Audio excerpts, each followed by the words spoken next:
मैं आपसे जानना चाहूंगा, अभी मोदी जी जम्मू में आए और उन्होंने एक बड़ी रैली की। मैंने सुना कि इतनी सक्सेसफुल रैली किसी इंडियन पॉलिटिकल लीडर की वहां पे कभी नहीं हुई। करीब 1.5 लाख के करीब लोग आए।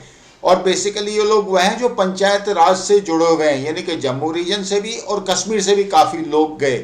तो ओवरऑल ये जो पंचायत राज का जो कंसेप्ट आया और कश्मीर वैली में और जम्मू में जो इम्प्लीमेंट हुआ, लोगों को क्या लगता है ये अल्टरनेटिव पॉलिटिकल मॉडल है, इसके थ्रू डेवलपमेंट हो सकता है और जम्मू और कश्मीर प्रोग्रेस कर सकते हैं? ऐसा लोगों को लगता है वहां पे बड़े सीरियस नोट पे? देखिए, जहाँ तक पंचायत राज की बात करते हैं तो गवर्नमेंट ने एक अच्छा स्टेप लिया था। लोगों के डोर स्टेप्स तक मान लीजिए हुकूमत हुकूमत के एहलकार पहुंचते थे डेवलपमेंट के हवाले से या सोशल या पब्लिक इश्यूज के हवाले से। लेकिन जिस तरह से एक्सपेक्टेशंस थी लोगों की कि पंचायत के जरिए से ये मसाइल हल होंगे, उतना कुछ हुआ नहीं। लेकिन एक बात माननी पड़ेगी जरूर कि ये जो BJP lead government, central government की हम बात करेंगे तो इन्होंने प्राइम मिनिस्टर साहब ने अच्छा स्टेप लिया था। जो 3 टायर सिस्टम यहाँ पे लागू किया गया था पंचायत के थ्रू, तो उसमें से काफी अगर हम ये कहेंगे कि लोकली जो गवर्नमेंट लोकल गवर्नमेंट उन्होंने प्रोवाइड की थी at the door steps of the people, common people. कई एमएलए के पास नहीं जाना पड़ता, कई ब्यूरोक्रेट्स के पास जाना नहीं पड़ता छोटे से छोटे काम के लिए। लेकिन अभी उसमें बहुत कुछ करना बाकी है। जिस तरह से लोग एक्सपेक्ट कर रहे हैं पंचायत राज को लेके, अभी उतना नहीं हो पा रहा है। लेकिन काफी चीजें बदल चुकी है पंचायत मॉडल को लेके। तो काफी तरक्की हो रही है, लेकिन उतना कुछ हो नहीं पा रहा है अभी ग्राउंड पे, जितना कुछ एक्सपेक्टेशंस लोगों को है पंचायत के हवाले से। ओके। तो अभी जो इन्वेस्टमेंट आ रहा है ना, स्पेशली जो यूएई की बात कर रहे हैं, एक तो इन्वेस्टमेंट वहां से आ रहा है, दुबई से, you can say for that matter. और दूसरी बात, उन्होंने 20,000 करोड़ के प्रोजेक्ट वगैरह आ रहे हैं। पहले के कंपैरिजन में ऐसा नहीं कि प्रोजेक्ट कश्मीर में या जम्मू में पहले नहीं आए, पहले भी बहुत प्रोजेक्ट आए और डिलीवरी उतनी नहीं हो पाई। लेकिन अभी क्या पहले के कंपैरिजन में लोगों को ये एक्सपेक्टेशन है कि बेटर डिलीवरी होगी और एम्प्लॉयमेंट जनरेट होगा, कुछ सिचुएशन इंप्रूव होगी? ऐसा लोगों को लगता है क्या अभी?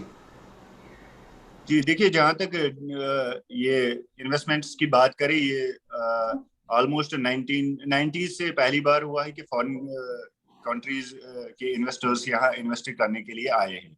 तो एक्सपेक्टेशंस बहुत है लोगों को।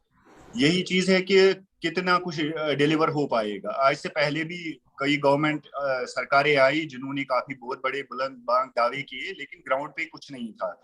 लेकिन इन कई सालों से 5 अगस्त 2019 से काफी चीजें बदल चुकी है। तो लोग एक्सपेक्ट कर रहे हैं कि काफी डिलीवरेंस होगी और ग्राउंड पे चीजें आएंगी, और उससे ये फायदा होगा कि यहाँ की अनएम्प्लॉयमेंट को कर्ब किया जा सकता है और लोगों को एम्प्लॉयमेंट के मौके जनरेट हो पाएंगे उस चीज को लेके। जैसे कल भी जम्मू में एक बहुत बड़ी रैली हुई थी पंचायत राज मूवमेंट को लेके। तो पंचायत के जितने भी अफराद थे, पंच, सरपंच या बीडीसीज, डीडीसीज वगैरह, ऑलमोस्ट 1.5 लाख लोगों की रैली थी। वहां पे जिस तरह से प्राइम मिनिस्टर ने एक श्योरिटी दी डेवलपमेंट के हवाले से, एम्प्लॉयमेंट के हवाले से, तो लोग काफी उत्साहित है इस चीज को देखने के लिए कि कितना कुछ हो पाएगा ग्राउंड पे। क्योंकि आज तक भी बुलंद बांग दावे किए गए थे कई सरकारों के जरिए से, लेकिन ग्राउंड पे उतनी सिचुएशन नहीं मिली, ग्राउंड पे उतना कुछ नहीं मिला जितना लोग एक्सपेक्ट कर रहे थे। तो सब लोगों की यही एक्सपेक्टेशन है कि जितने ऐलानात या जितनी अनाउंसमेंट हुई, 2,000 करोड़ या जितनी भी हुई, तो हम ग्राउंड पे ये देखना चाहेंगे ताकि हम यहाँ के यूथ इस डेवलपमेंट में अपना हिस्सा और अपना किरदार अदा कर सके। अच्छा, 20,000 करोड़, 2,000 करोड़ नहीं, 20,000 करोड़ के प्रोजेक्ट बीस है। हजार करोड़ एग्जैक्टली। अच्छा, ओके। एक दूसरी बात, मैं ट्विटर स्पेस पे देख रहा था कि कई पाकिस्तानी हैं जो पीओके के रहने वाले हैं, पाकिस्तान ऑक्युपाइड कश्मीर के। कई लोगों ने एक बड़ा पॉजिटिव सा स्टेटमेंट दिया मोदी की इस विजिट को लेके, और उन्होंने कहा कि पता नहीं वो कौन सा दिन होगा जब हमारा पाकिस्तान से पीछा छूटेगा।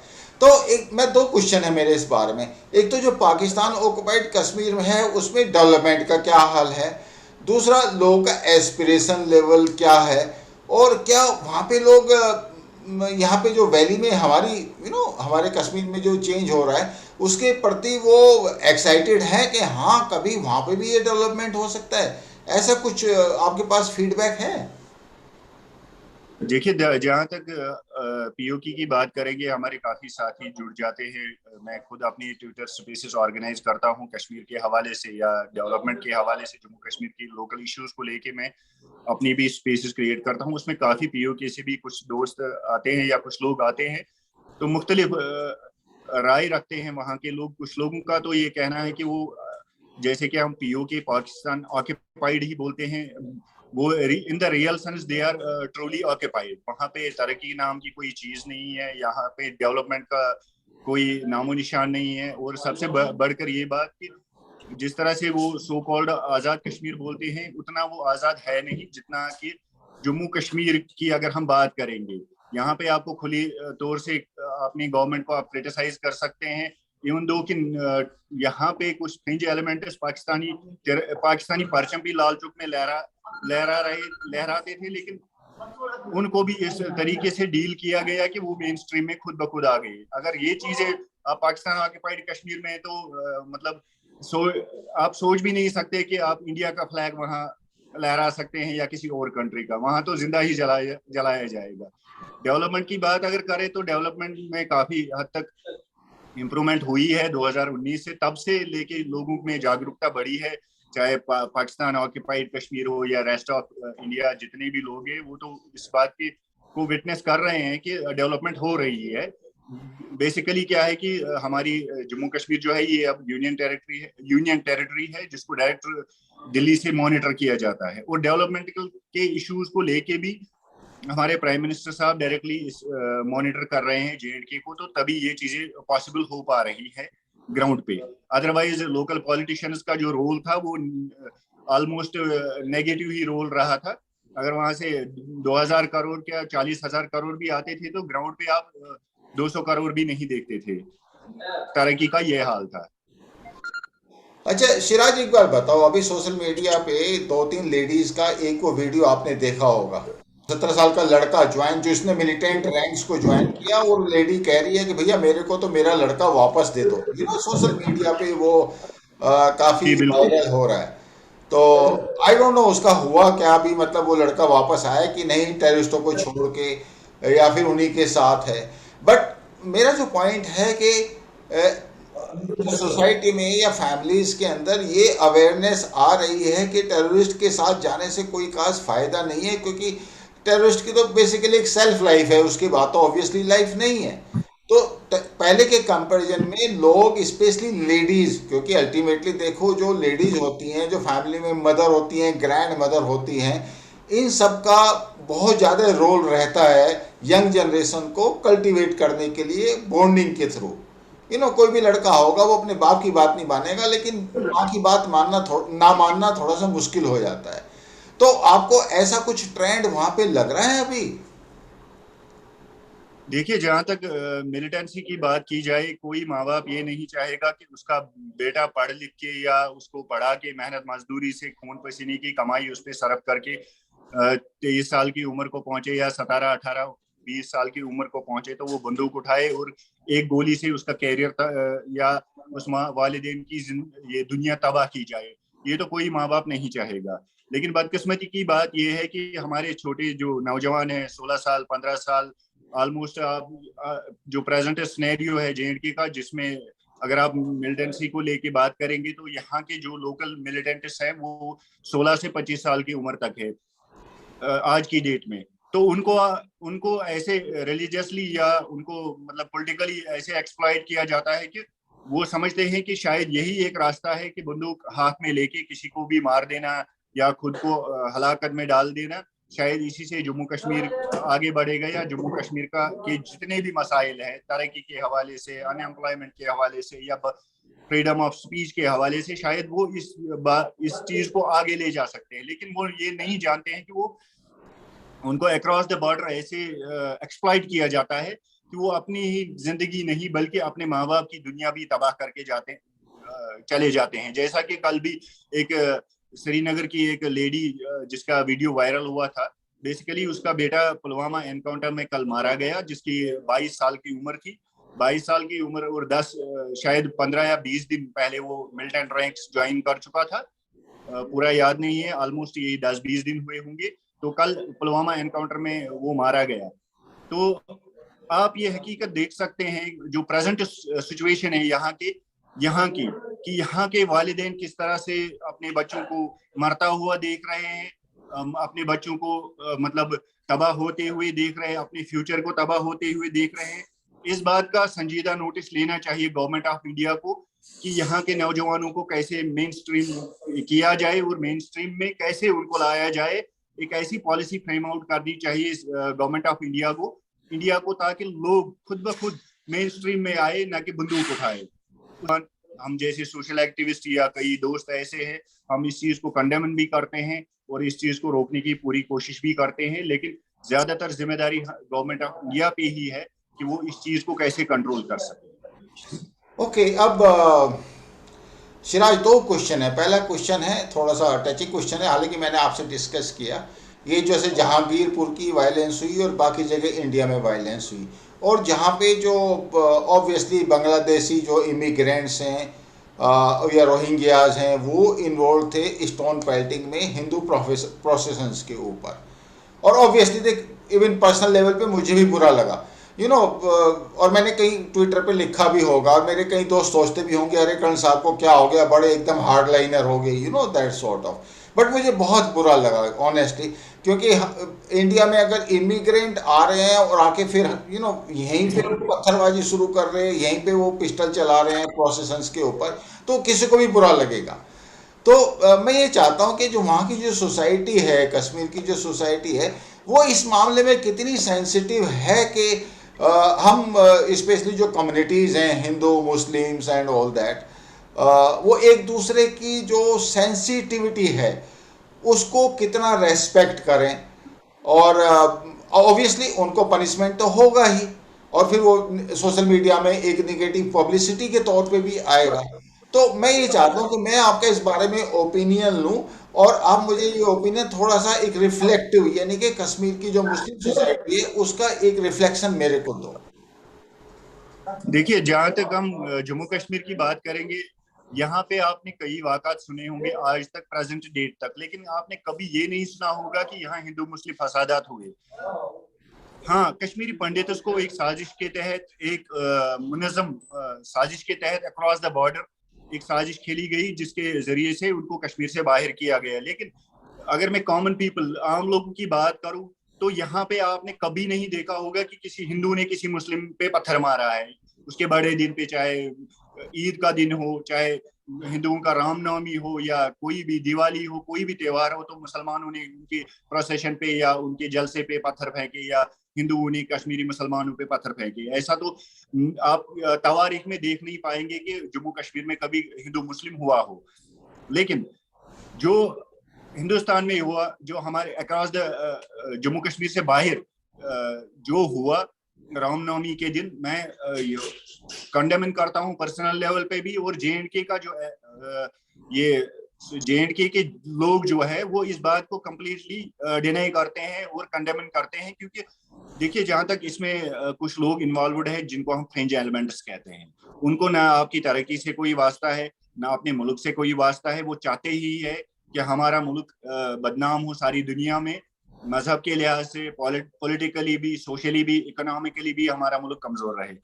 वो मेन चीजों से ध्यान हटाना चाहते हैं, और रिलीजियसली उनको एक्सप्लॉइट किया जाता है कि नहीं जी ये हिंदू राष्ट्र है, नहीं जी ये खिलाफत का ढोंग रचा रहे हैं। तो ऐसे लोगों को कंप्लीटली सजा मिलनी चाहिए, और ऐसी सजा मिलनी चाहिए कि आने वाले वक्त में कोई ये ना सोच ले कि कोई हिंदू मुसलमान पे पत्थर फेंके और कोई मुसलमान हिंदुओं पे पत्थर फेंके, क्योंकि ये हमारा डेमोक्रेटिक हमारा जो मुल्क है, ये एक डेमोक्रेटिक कंट्री है। यहाँ पे हमारे कॉन्स्टिट्यूशन के हिसाब से हर बंदे को अपने तरीके से आज़ादी है, हर बंदा अपने रिलीजन को प्रोपोगेट कर सकता है, उस पे कोई दो राय नहीं है। लेकिन ये कुछ फ्रिंज एलिमेंट्स होते हैं जिनका ताल्लुक किसी भी मजहब से नहीं होता है। उनको उनका मकसद सिर्फ होता है कि लोकली डिस्टर्बेंस फैलाना। और सबसे बड़ी बात, पॉलिटिक्स और रिलीजन ये अलग अलग चीजें हैं। जब तक आप इनको अलग अलग नहीं रखेंगे तब तक ये चीजें होती रहेंगी। पॉलिटिक्स या गवर्नमेंट का रोल इसमें कुछ नहीं है। ये खाली फ्रिंज एलिमेंट्स का काम है जो हमारे देश के, हमारे हिंदुस्तान देश के दुश्मन है, जो इंसानियत के दुश्मन है और जो मजहब के भी दुश्मन है। आज अभी मैं देख रहा हूँ आईपीएल में एक पेस बॉलर है जो जम्मू कश्मीर का है, Umar Malik, 150 kilometre per hour उस स्पीड से फेंक रहा है, बड़ा कंसिस्टेंटली फेंक रहा है। तो काफ़ी लोग उसके बारे में बात कर रहे हैं। तो मैं ये जानना चाह रहा था, जो यंग जनरेशन है कश्मीर में स्पेशली, ऑफ कोर्स जम्मू में भी, उनके आफ्टर ऑल रोल मॉडल कौन कौन हैं? One can look forward to के look, I can become a fast bowler, I can become a batsman, और probably I can be a star, और probably I can be a IAS officer. तो उनके जो role model हैं ये अभी कौन कौन है? आई एम नॉट सेइंग कि कुछ लोग कहते हैं कि रोल मॉडल मेरा बुरहान वानी हो गया, नहीं, that is not the real role model. तो मैं चाह रहा हूँ कि रोल मॉडल कौन कौन है आज की डेट में कश्मीर के, जम्मू कश्मीर की यंग जनरेशन के लिए?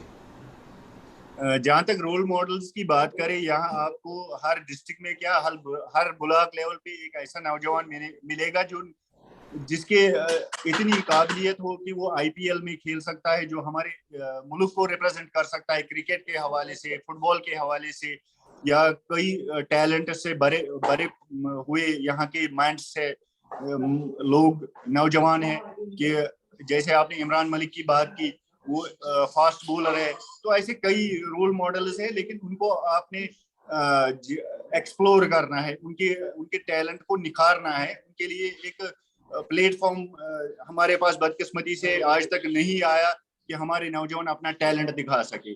पिछले हफ्ते ही यहाँ पे टैटू ग्राउंड श्रीनगर में एक पेंटिंग कंपटीशन ऑर्गेनाइज किया गया था इंडियन आर्मी के थ्रू। मैं भी उसमें इनवाइट किया गया था।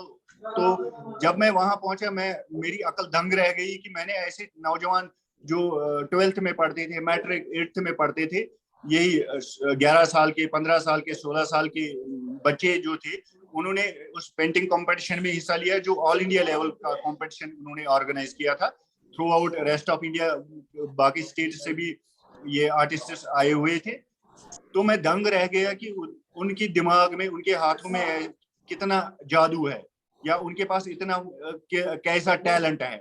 लेकिन एक प्लेटफॉर्म देने की जरूरत है, जो ओबियसली मैं इस बात को आप एग्री करेंगे कि इंडियन आर्मी का काफी रोल रहा है आज के डेट में यहाँ के नौजवानों को ग्रूम अप करने में।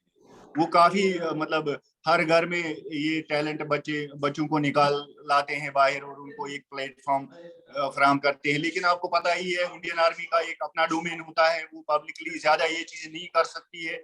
इसके लिए तो जिम्मेदारी बनती है हमारी गवर्नमेंट की, जो यहाँ के नौजवानों को एक प्लेटफॉर्म फराहम कर सके जहाँ पे वो अपने टैलेंट का मुजाहिरा कर सके। और मैं ओपनली चैलेंज करता हूँ कि हमारे नौजवानों में इतना टैलेंट है कि वो अपने मुल्क का नाम थ्रू आउट वर्ल्ड रोशन कर सकते हैं। जैसे हमारी वो एक लड़की पिछले हफ्ते ही यहाँ एक इंटरनेशनल अवार्ड लेके आ गई किक बॉक्सिंग में, या काफी लड़कियां हैं, बल्कि बॉयज ही नहीं बल्कि गर्ल्स भी यहाँ की टैलेंटेड है। जैसे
नया कश्मीर इन द सेंस कि बिजनेस एक्टिविटी बढ़ रही है, बाकी एक्टिविटी बढ़ रही है.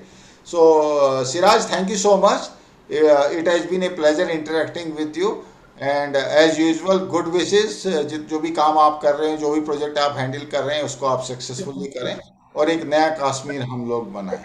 Thank you so much. Thank you so much, thank you so much. Thank you. Kashmir, और ये हैं नए डेवलपमेंट्स कश्मीर वैली में और जम्मू में ऑफ कोर्स. एंड मोदी साहब की जो विजिट रही, जो ये रैली रही जम्मू में, ये मेरे ख्याल से एक लैंडमार्क है. I hope you like the video. I hope to see you in next video. मेरा आपसे अनुरोध रहेगा कि please like, share and subscribe. Thank you.